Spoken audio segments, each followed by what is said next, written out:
It says it's like very useful for managing the DNS information stored in your host. To see these we can see like the cache records actually. They tell us, they show us how to do that. So what you have to do is you do IP config slash oh no, sorry, display DNS. And wow, yeah.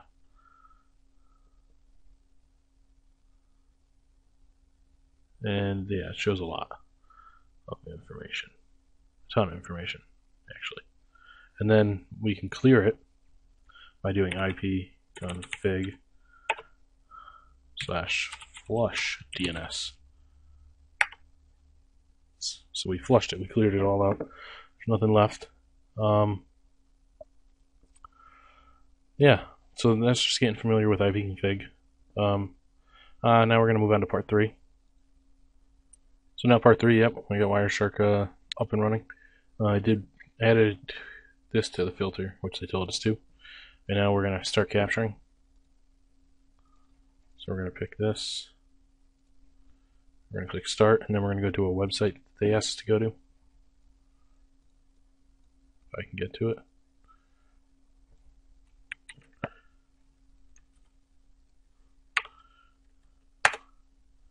And there we go. Come on. Just taking a minute. Alright, there we go. Then we're going to stop it. Enter so we can filter this stuff out. Oh, this is where I enter my IP address. So we're going to do, we got to go to here. We got to go to ipconfig. And we're going to plug in this.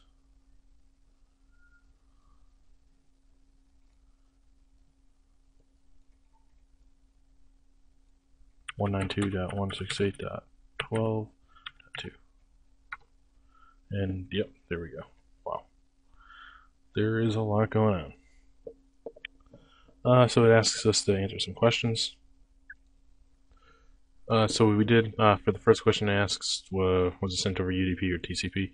And here it is. I clicked on it, and as you can tell, UDP. And as you can tell again, here you go, UDP. So question 5 asks us what the destination port of the query message is and what the source port of the DNS response message was. So the port for the query message is 53. Then we go to response, and the destination port is 54,557. So on to question 6. Question 6 asks us to what IP address was the query message sent, which is right here. And then it also asks us what was the response one sent to. This was right here. And they're different, as you can tell, because this is mine, this is theirs. Question 7 asks us to examine the DNS query message. It asks us what type of DNS query it is. Does the query message contain any answers? Yeah, actually it shows us right here. It shows its type and it shows its class. It shows us that it's type A. So yeah, that's the answer to that. Then question 8 asks us to examine the response message. How many answers are provided, and what do each of these answers contain? Under answers, there was only one. It contained the type, class, and the address. The website, the host, type A. It also included the time to live, which was 5 minutes. Data length and address. Then it also asks us, the web page contains images. Before retrieving each image, does your host issue new DNS queries? And no, as you can see, it does this, and then it gets the images. And there's no more DNS throughout it, because I sorted it by protocol. So now we're going to, well, it says play around with the NSLookup tool, so we're going to start packet capture. And I'm going to do an NSLookup for mit.edu. Then I'm going to stop it. So start it, continue without saving, and here we go. NSLookup www.mit.edu. And there we go. Now we're going to stop it.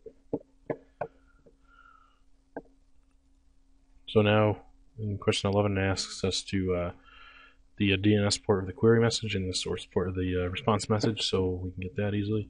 So here's one of the query messages. And it says right here 53, that's the destination. We go to the response, and it says the source port is 53. So 12 asks us what is the IP address of the DNS query message. So we go here, and the IP address is right here. And it asks us, is this the IP address of your default local DNS server? Which actually it is, because this is the default right here, DNS server. Same as that. Now it asks us to examine the DNS query. What type of DNS query is it? And it's type A, so it's right here. It says it. Does the query message contain any answers? Nope, it does not contain any answers, because there would be a subsection that says answers. So then we go to the response message, and it asks us how many answers there are. Let's see. No, answers, here we go.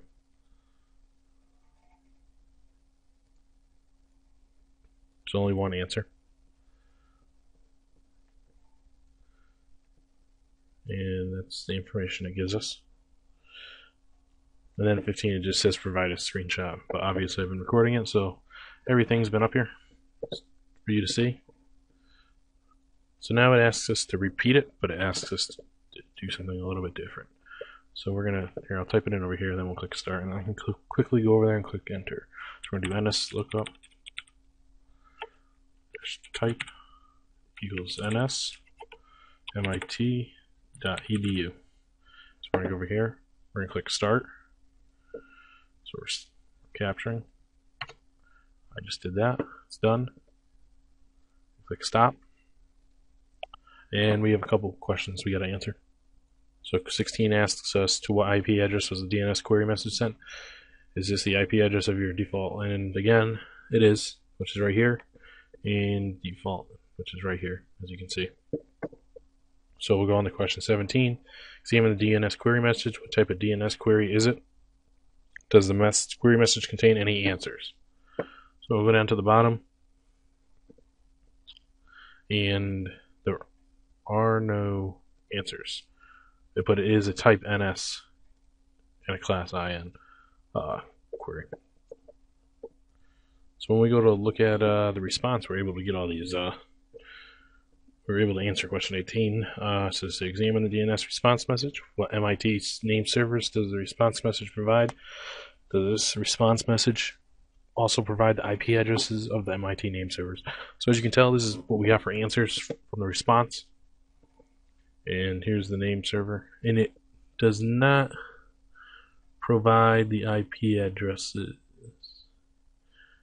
unless these are the IP addresses of the oh, these are the, yep, right here. I'm pretty sure these are the IP addresses right here for each of the name servers that we got in the response. So that answers question 18. If I'm wrong, just let me know. Hopefully I'm right. And question 19 just says to provide screenshots, but I've been recording the video, so everything I've been doing is being recorded right now. So hopefully it answers all the questions in this lab.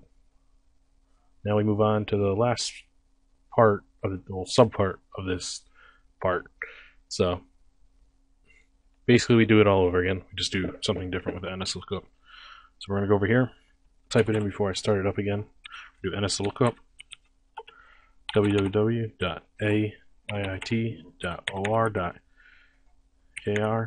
Remember the KR stands for Korea.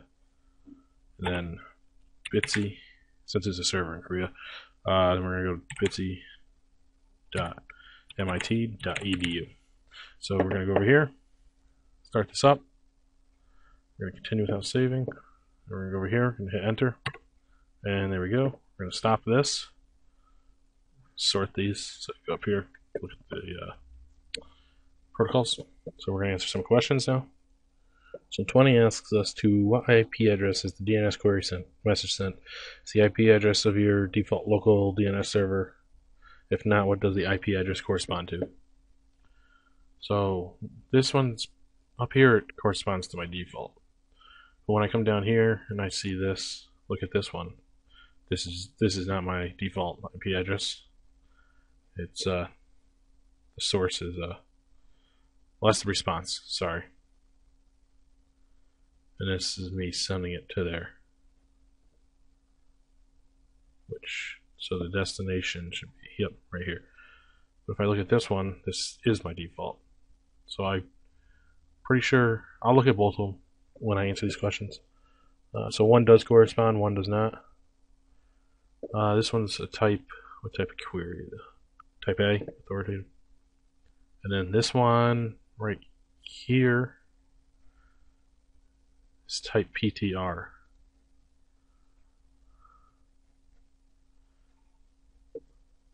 Which stands for, just give me 1 second, I'll look it up so I can let you know what it is, because I'm not sure right now. So yeah, I found this website. It says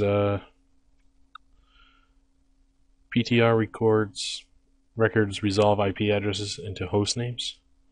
You need to type the reversed IP address and add in dash, right here you can see that, in dash addr.arpa to its query for the PTR records. This is called a reverse DNS. That's what I found on the internet. I don't know how accurate it is, but that's what that says. So we'll look at both of the query messages. So this one, see if it contains any answers, and this one does not, but that's type A. So maybe if we look at this one, it will. Actually, does not. Seems like only the responses contain answers. So and that's the next question. So we'll go to here, look at this response, and it gives us an answer right here. It tells us what type, class, address, name, time to live, 39 minutes, 59 seconds. And then we'll go to here, look at this response, and it tells us the type, it's PTR. 1 hour to live, and the domain name is that. Let me see something. And this gives us the address. Right here. So that's basically it for this Wireshark lab. And the 23 was just to provide screenshots, but like I said before, I've been recording it, so all my answers are in the video. Hopefully I answered all the questions correctly. If you guys have any questions or comments, just feel free to leave them, and I'll respond as soon as I can. And thanks for listening. Hope you enjoyed watching. Have a good night or day or whatever time of day it is you're watching it.